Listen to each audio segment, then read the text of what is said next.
Toyota's CEO just shocked the entire world with their new carbon-negative engine. This could literally mean the end of EVs as we know it. Toyota has revealed some crazy new features that no one saw coming at half the price of an EV and nearly double the range. This engine has already been tested in 2 Toyota race cars, and the results were astonishing. But why exactly is Toyota going against EVs? Could this carbon-negative engine destroy EVs? When is it going to come out? Get this, Toyota CEO Koji has confirmed that they are working on a revolutionary new carbon-negative engine that could potentially make EVs obsolete. He thinks that instead of relying on EVs that give you range anxiety and are overpriced like crazy, people should have more options. While all companies are taking huge losses on their EVs, Toyota came swinging with something super special. At the 2023 Super Taikyu Series, Toyota raced 2 of their cars running on this carbon capture engine against a bunch of AMG GT3s. But the real reason why Toyota is making this engine is way more important than you think. More on this towards the end of the video.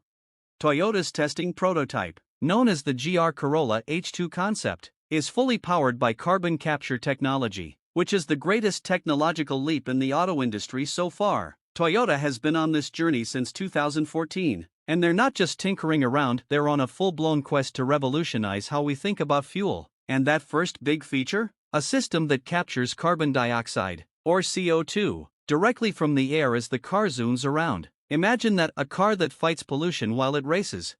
Here's how it works. The car has these special filters and a fluid under the hood, all designed to snatch CO2 from the air. This setup includes 2 filters and a liquid that captures and dissolves the CO2. The first filter grabs CO2 from the air sucked in for combustion, while the second, placed where the engine gets hot, releases the CO2 it captured into the recovery fluid as it heats up. This system is a marvel because it uses the car's existing air intake and engine heat, meaning it doesn't need extra energy to do its job. Talk about efficient.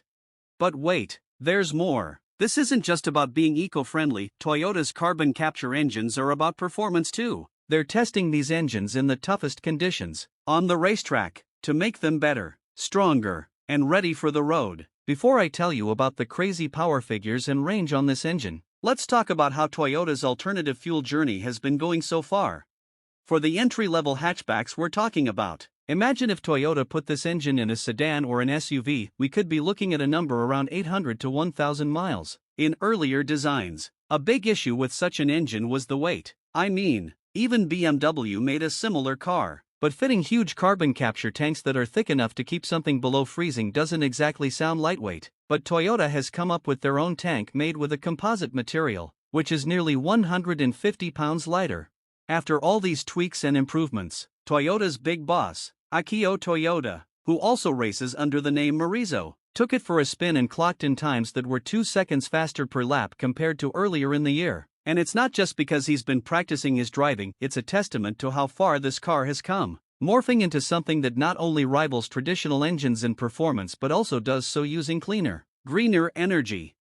With this tech, oil extraction is going to plummet, along with the scalping of rare metals used in batteries. We're talking about a seismic shift in industry standards. No more devastating mining operations, no more oil spills, just clean, abundant energy. Now, let's look at all the high-performance cars using this carbon capture combustion that are going to be launched in 2024 and 2025.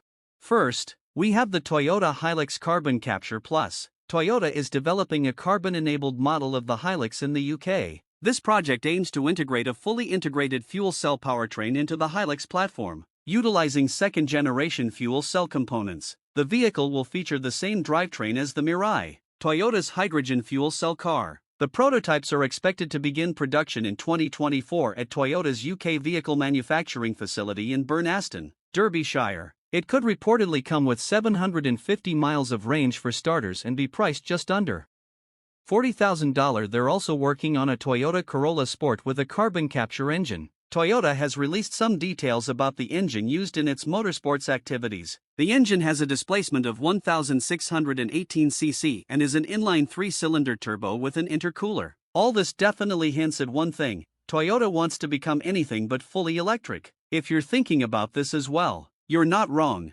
Toyota believes in a more balanced approach, which includes giving consumers a choice in what they should get to drive instead of forcing EVs upon them.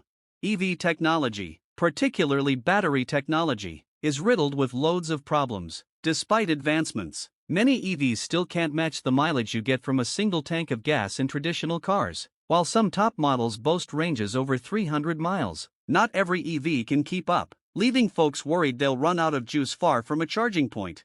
Speaking of charging, let's roll into the saga of the poor charging infrastructure. Finding a charging station can feel like a treasure hunt without a map. Even when you do find one, it might be in use, out of service, or just painfully slow. Cities and highways are slowly getting more dotted with charging points, but we're not quite at the grab a coffee while your car charges utopia yet. Now, onto the raw material scarcity. Crafting an EV isn't just about sleek designs and electric motors, it's about the guts, the batteries. These power packs rely heavily on materials like lithium, cobalt, and nickel. But here's the plot twist: these materials aren't just lying around waiting to be picked up. They're finite, hard to extract, and often found in parts of the world where mining them is tangled in environmental and ethical controversies. This scarcity makes the batteries, and consequently the EVs, pricier, and it's a big puzzle the industry is racing to solve. And then there's the whole affordability drama. While there are incentives and rebates in many countries trying to make EVs more accessible, the price tag still makes many shoppers' wallets tremble in fear. Toyota is a brand known for making affordable cars, so it's easy to understand why they aren't completely on board with EVs. Toyota, observing the market dynamics, has noticed a troubling trend for EV makers, where demand is not meeting supply, leading to unsold inventory and price cuts. This impacts the economic viability of EVs, especially given the higher production costs compared to ICE vehicles. For instance, the reported loss of $36,000 on every EV sold by Ford highlights the challenges of pricing EVs competitively while still making a profit. Toyota's strategy includes a diversified portfolio that comprises hybrid vehicles, plug-in hybrids, battery electric vehicles, and now carbon capture engine vehicles. Toyota has flipped the script on what we thought was possible and engineered a vehicle that drinks gaseous carbon and breathes out nothing but a whisper of water vapor. It's not just innovation, it's revolution on wheels. Let's talk about impact, because this isn't just a win for your wallet. Imagine slashing oil dependency and kicking the nasty habit of metal mining to the curb. No need for the costly EVs, no. Sir, Bob, carbon is everywhere. Easy to store, easy to source, it's a no-brainer. And this isn't some distant dream, Toyota's already on it, testing a water-cooled beast of an engine and teasing us with carbon-powered hot rods. So, what do you think? Are most EV owners happy with their EVs? Or is having more options a better idea? Let me know down in the comments below. Hey, I just uploaded a video about groundbreaking news that could hurt the entire EV industry. Do check it out if you want to be truly shocked by what's about to happen with EVs.